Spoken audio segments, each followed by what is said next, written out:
morning, everyone. How's everybody doing? Good? All right. I'd like to first of all thank Nicholas, who sent a text my way 48 hours ago, somewhere in the vicinity of 1300 on Friday, and said, Darren, can you talk about suicide prevention? Suicide prevention, and that is going to be the main focus and effort of today's activity. So I'd like to thank Nicholas, first of all, for the invitation, Talking Tree for creating this particular framework, and the Shediac market for hosting it. I'd like to thank Coach Trina. So Trina, if you can raise your hand. Trina, who was instrumental in shaping the framework for the particular sharing today. My mentor, Warren Redmond. Warren, can you raise your hand? Awesome. In particular, I'd like to thank those who are in attendance, those who are actually joining and sharing this particular space of about 22 minutes. I'd like to set a couple ground rules, first of all. Ground rules are, I'm going to be utilizing something called the emotional fitness approach. That means that I'm going to personalize a lot of these messages. They're mine. If you're able to walk away with some of those material contents to support and add value to yourself and those around you, have at it. But I'm not going to be giving you any advice, any guidance, any messages, and any answers, in particular when it deals with the topic of suicide prevention. I will share my personal experience and journey through suicide that has spanned over a period of 38 years. Yes, I'm that old. 38 years. I have experienced firsthand a family member who passed as a result of suicide, and I've had a number of friends since who have passed as a result of suicide. So I'd like to share this experience with you. The main content is going to be my personal experience, but in particular what I've discovered about myself first and foremost, and the whole field of suicide since I came back from Afghanistan in 2011. So spanning the time frame of 2011 until currently, what did I study, discover about suicide, and provide to you some cutting edge resources towards the end of the session that are able to take away. Support. I would like you to ensure that you have support available to you. Some of this stuff that's going to be shared may connect with something internally with yourself, may awaken something. If that is in fact the case, I would like to ensure that there's support resources available within the community and accessible to you. So look at the person to your left, look at the person to your right. That individual is your designated buddy or accountability partner for today and moving forward. I would like you to have Trina please stand up. Trina, who is a fellow coach. Trina is a certified licensed emotional fitness relationship coach, and she's also certified in mental health first aid. There are other professionals in the field. So do I have any professionals in the field in terms of coaches, psychologists, psychiatrists, medical professions? Right on. So those are some resources integral to the particular group this afternoon. Emergency contact information. Emergency contact information, folks, is 1-800-667-5005. 1-800-667-5005. That is the Provincial Suicide Helpline.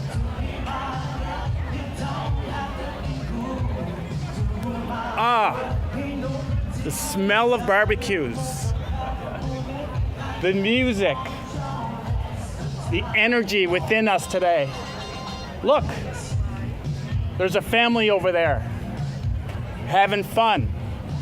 It looks like all the pieces are in place. Look, there's a family over there. Something's missing. There's a piece appears to be missing for that particular group. That particular piece missing from that family unit is the son, daughter, father, mother, friend, relative, colleague, who is no longer with us as a result of suicide. Can I have a show of hands from within the group who here knows someone who has passed as a result of suicide? So there's a number of individuals. Please keep your hands up and please look around. So there's a series of individuals within us, our group, together at this present moment who have been impacted by suicide. You are not alone. We are here and in this together. The World Health Organization, the WHO, not the musical band, but the World Health Organization states that we will lose one individual every 40 seconds. That means during the time that we are together today, we are going to lose 33 individuals during the span of the next 30 minutes. In the greater Moncton area, we are going to lose 10 to 15 individuals in 2016 as a result of suicide. In the age category of 16 to 24, 16 to 24, our kids, the second leading death is by suicide. Suicide, according to the Canadian Association of Suicide Prevention, is preventable. I'd like to say that again. The Canadian Association of Suicide Prevention states clearly that suicide is preventable. It is preventable as long as we have 3 pillars, yardsticks in place. Number 1, education and awareness. To ensure that education awareness is continuously being circulated and is ongoing, like today. Number 2, for me to turn around and change the way that I think and talk about suicide. And 3, the third pillar, is community connection, like the Shediac market, like coming together here, establishing a support group, my family, my friends, coming together and sharing around the table, sharing time together, listening to one another, supporting one another, sharing food, laughs. But the important thing is the connection. Education awareness, change the way that I think and talk about suicide. And number 3, to ensure that we have community support groups and connectedness in place. Suicide is preventable.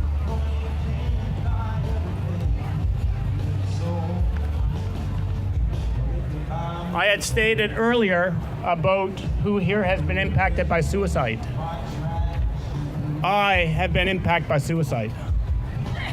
I lost my dad at the age of 12, 38 years ago. So to turn around and share with you a little bit about my personal experience of suicide, I'd like to take you back in time. January 1979.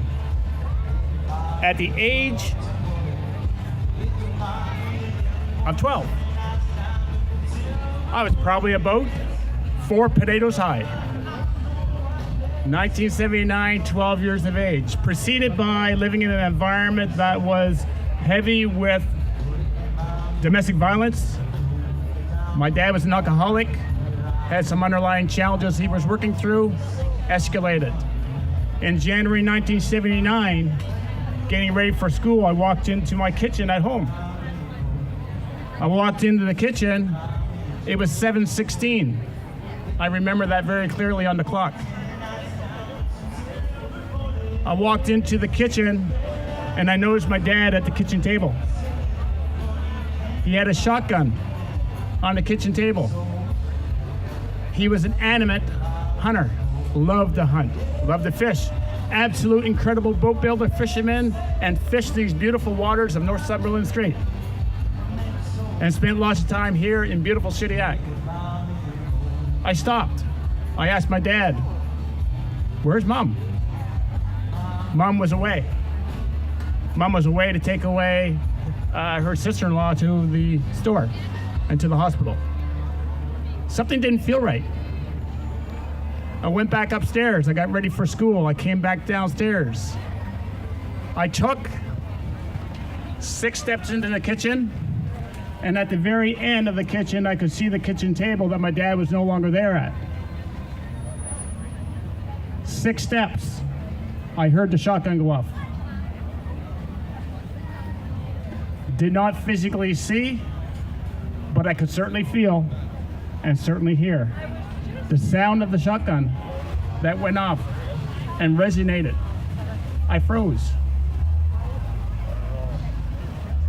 That is very much a real picture that I revisit on a daily basis. I cannot change that image, I cannot change that picture, but I can modify and manage the connection of emotions around it, as long as I'm able to support it with the right tools. Fast forward 33 years. Man, I was a magician. I was really good at fabricating. I buried it. I grew up to be a man. Some days, I guess that's questionable. I'm still working on it. I'm a work in progress, as my friends tell me, and I'm okay with that, because that's all about being real and being human. So for 33 years, I buried the impact of losing someone very close and dear to me as a result of suicide. I also buried the thoughts and emotions around that. Why did I not say something to my dad when intuitively something was going down that didn't feel right? So I buried the guilt, I buried the shame, I buried that whole memory by becoming an addict. And an addict, I'd like to ask you, what does an addict look like to you? Well, my addictions took on many different forms. Excessive compulsive sports, working really hard, being really busy, being very active, busy. Came back from Germany from 1984, lost 2 of my best buddies in Shimagui, reignited that internal little campfire, the flame, boom. Over a period of about 2.5 years, my addiction turned into drugs and alcohol as I attended Mount Allison University. How I never got stopped by the cops and busted by the legal authorities, I am still wondering how I was able to escape that. I guess it must have been as a result of some sort of escape and invasion tactic that I learned in the military.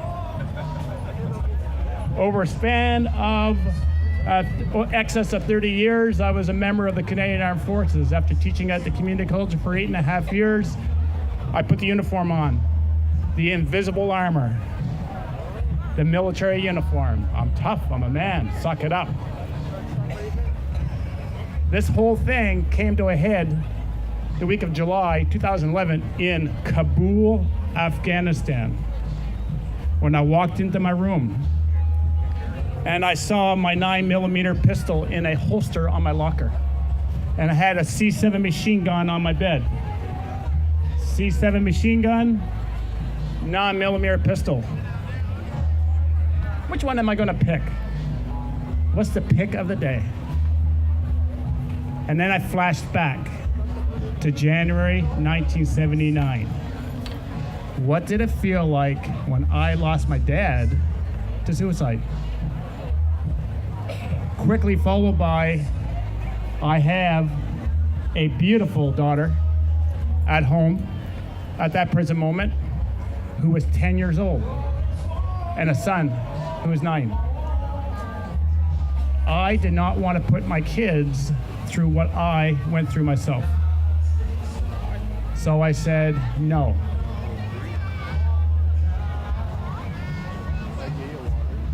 It was Alexandre and Jose who saved my life.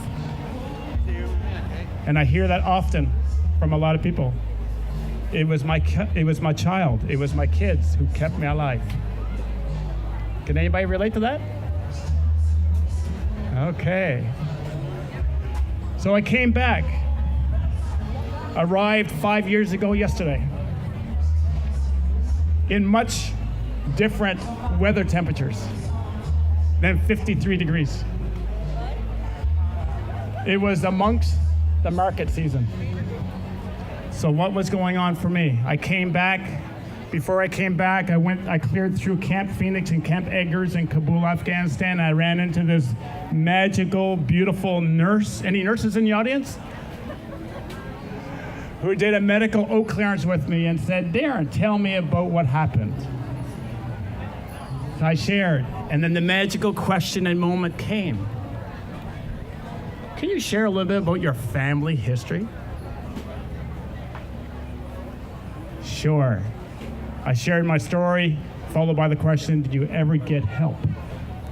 1979, help is something that I did not go through, because that was just supposed to be part of the thing. Just move forward, soldier on, be tough. It's done, forget about it, move on. And I buried it. Absolute worst thing that I could have ever done was bury the impact and not process it in a healthy way. I processed it the best way I could. So what happened from there? So after clearing through Camp Eggers and Camp Phoenix, nurse asked me the question, want help? Yes. I came back, arrived. I ended full-time service with the military at the end of September 2011. I got out at the end of March 2012, and over a period of about 6 months, I went through 2 different psychologists, a couple different counselors, many different discussing, connecting moments with friends and family. And thank God for all my beautiful friends and family who was there to kind of dust me off, feed me. Food was absolutely awesome. Just ask Trina, ask Greta, ask all my other friends. Well, some of the things I enjoy the most is food. Oh, by the way, that looks really, really good. So I came back, I got out and I surrounded myself with an absolute incredible group of friends and family. That was a lifesaver. And it was for the very first time where I was able to actually process the events of suicide. That propelled me into a whole journey. So I would like to share with you, if that's okay, things that I have discovered and have worked for me from the period of September 2011 until the present moment. Would that be okay? All right. So I'd like to share a couple things with you. The first thing I'm going to share with you,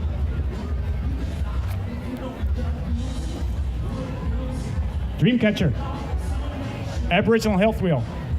I'd invite you to study it, encourage it.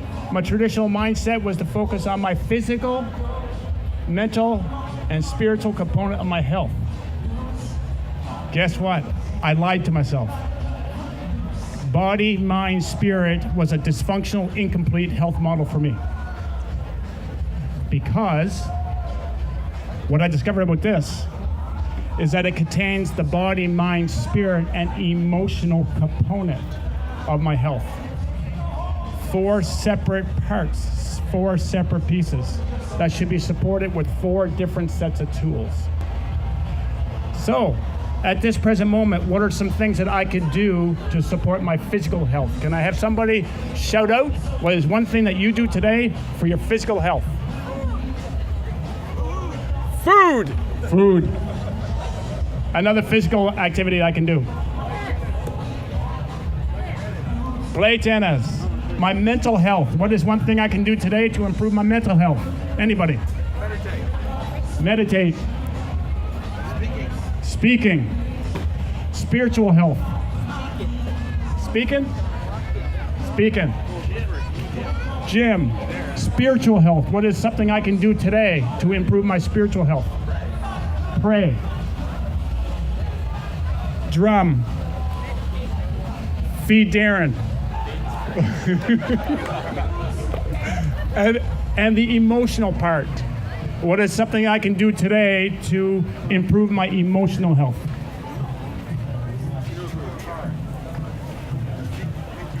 Speak with my heart. This little thing here that goes ba-bum, ba-bum, ba-bum, ba-bum. What else can I do? Listen to myself. Go to church. The key component, folks, is I would invite you to take a look at that whole system of the Aboriginal Health Wheel. 4 separate components: body, mind, spirit, emotion. Support it with 4 separate sets of tools. Okay? Emotional health. So what is something that I can do with respect to emotional health? Well, there's something called EQ, looking at my emotional quotient, the part of me that I have underneath the iceberg. So if I was to picture an iceberg for a second, how much of that iceberg is actually underneath the water? 90%. A much larger part of me. Stuff that I hide away, tuck away. You may never know about me. Okay? So that is the emotional quotient or emotional part of myself. So how do I address that? The very core tool of emotional quotient or emotional health is my ability to listen to myself. Okay? So listening to myself. What is something that I can do to listen to myself? Well, I've heard of things like active listening, and I've heard of things like hearing, and I've heard things about being present, and so on and so forth. But what really does the good old listening to self look like? I'm going to encourage you, and in fact, there's a pamphlet up here at the end. There's something called listening power. A proven tool, founder, Mr. Warren Redmond, all the way from Britain, also known as Zev Bagel, and has a beautiful booth and serves up great food. Listening power, 5 steps to it. It's all in the handout.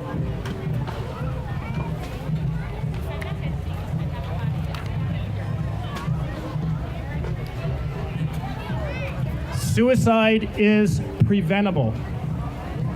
3 parts. Number 1, education awareness. Number 2, changing the way that we think about suicide. I'm going to ask you a question. Do I commit cancer? Do I commit cancer? Is that a yes? Is that a yes? Is that a no? Is that? My understanding is that if I end up coming down with cancer, I did not commit cancer. I end up getting it somehow. So what do I do with someone who does have cancer? I will listen, support, care, be there for them. Much like I do not commit cancer, I do not commit suicide. Individuals are lost as a result of suicide, but I do not commit suicide, much like I do not commit cancer. So changing the mindset and blueprint of how I think about suicide.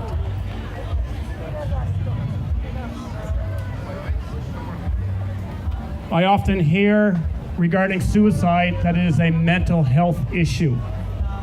I'm going to invite you to think outside the box for a second. In order to address suicide and its preventative measures, it is a health issue, not solely a mental health issue. A health issue that should be supported with a more comprehensive, robust health model. One that over here I'm able to look at my body, mind, spirit, emotional component of my health, come up with what feels right for me, balance it, sustain it, monitor it. Okay. And of course, the community connection was a huge piece. So again, to emphasize, suicide is preventable as long as I have those 3 measures in place. At this present moment, I am going to invite you to join me for the 22 push-up challenge.